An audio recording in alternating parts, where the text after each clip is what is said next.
So today we're going to be doing a different kind of video. I'm going to talk more in depth about my upgrade and renovation plans for the RV.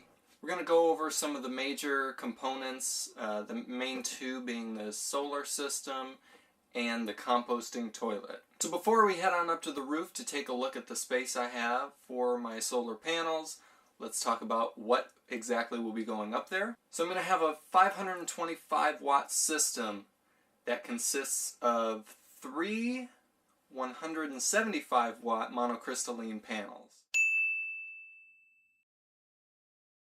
At this point I'm planning on 3 12 volt 200 amp hour batteries to hold all that power. I'm also looking at somewhere between a 1500 and 2000 watt pure sine inverter. The main things I have to power are my desktop computer, which sucks quite a bit of energy, but I did get a more energy efficient one at the time when I bought it, just with RV life in mind. And I'm also going to switch out this propane fridge that doesn't work anyways for an electric mini fridge. Other than that, the power consumption I have is pretty low. I will have my stereo, my LED lighting system that I plan on installing. The composting toilet will have a little fan that sucks a little bit of energy. My Wi-Fi setup when that time comes. All told, the system I have should power everything, no problem. So let's head on up to the roof and take a look at the space I have. You'll see here there's plenty of space on this RV. The main reason I wanted to go with solar is to be off-grid but without having to use a generator. I do have a generator. It may or may not be working the best at the moment. I'm probably just going to sell it and use that as more garage space, so to speak. Altogether, the solar system is going to cost me about $1,700. I'm planning on having the wiring professionally done, and just to make sure everything's all good with the power cord, the shore power cord I have here in the RV, and just making sure everything works and works together with the solar system. So that'll probably be a few $100 to get that professionally done. So I'm looking at about $2,000 to go completely off-grid with my RV. Not completely off-grid, but power off-grid with my RV. So now we're going to talk about the next biggest improvement and next biggest expense. That's the composting toilet. So a prefabricated composting toilet costs about $1,000. I'm not sure whether or not I'll be able to do all of these improvements and renovations and upgrades and whatever you want to call it this summer. It might push into the fall a bit due to finances mainly, but it will get done sooner than later. The biggest reason I wanted to get the composting toilet was actually for sanitary reasons. While it is better for the environment, and that's a huge plus to me, the fact that it is a lot cleaner than a typical RV toilet was a huge plus. If you don't know anything about composting toilets, you might think that's kind of gross, but it's actually the RV toilet that's a lot grosser, because you're basically riding down the road with a porta potty. It's disgusting. You mix your solids and your liquids and you have sewage, which makes that awful smell, which you're carrying around for days, weeks on end. That is not feasible for me. I wanted a cleaner bathroom. So with the composting toilet, super simple. It turns into compost and you separate the solids from the liquids, so it's never gross. And it's much easier to clean out than your black water tank. So what I'm going to be doing is combining the black and gray water tanks into one big gray water tank, which will be water from the bathroom sink, the kitchen sink, and the shower. I was thinking, especially from a financial perspective, of building my own composting toilet. I've seen it done. Michael and Jenny at Do It Justice, I really love their channel. They built one for $70, but it's basically a bucket.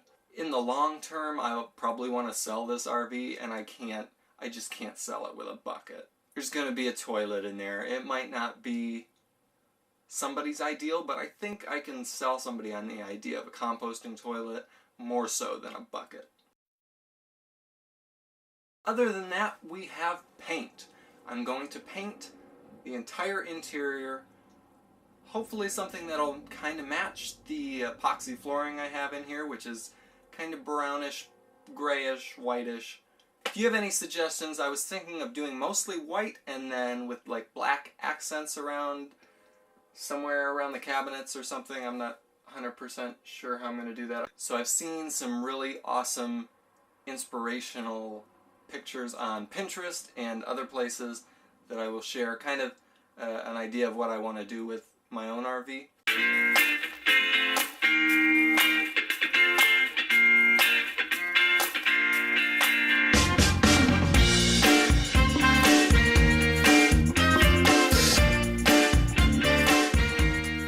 As for cooking, what I'm probably going to do, since I'm taking out the fridge as well, I'm going to probably take out the old, crusty, dusty oven. And what we're going to do for cooking is I'm going to get an electric stovetop cooker when I plug in somewhere, because that obviously draws a lot of power that I won't be able to produce. But I'm also planning on getting a small propane grill to cook on. As for the dining area, that's going to be another change. I'm going to get rid of the old table and install my old desktop table. I found this desk months ago sitting in front of the dumpster. It's like an artist desk type thing. I used it as my computer desk for the last, half a year in LA. It's a really great desk. It's black. I think it'll work great for a dining / computer table, which is the setup I'm going to have. Other than that, all of my upgrades and renovation type stuff is going to be in stuff like curtains, cushions, anything like that. I'll probably just end up covering the old cushions, but I was thinking about having them reupholstered at some point. There's a lot of different things I want to do, and a lot of little things that will probably end up going well into 2019. By the end of the summer, we're going to have the solar system in, and by the end of the year, we're going to have everything else that I've talked about today.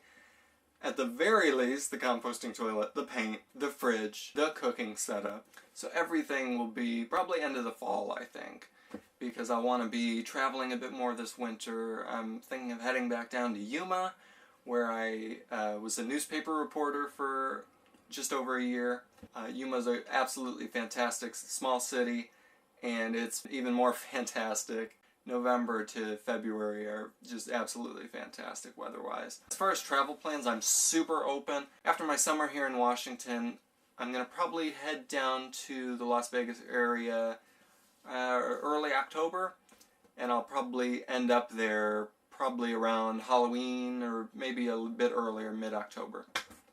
There are a few places I want to hit up on the way south, the number one being Crater Lake National Park. I've never been there. It's one of my super bucket list places of the West. Most of my travels on this channel will focus on the American West and just how it's so beautiful out here. And it's so diverse from the Northwest where I'm at now to the desert Southwest. I love it all. I am super excited to share that part of RV life with everyone. So subscribe and stay tuned to the next video. I'm going to be talking about why I decided to buy and live in an RV. Be sure to give this video a big thumbs up and share it with your Facebook friends or Instagram followers or whoever else is on the internet.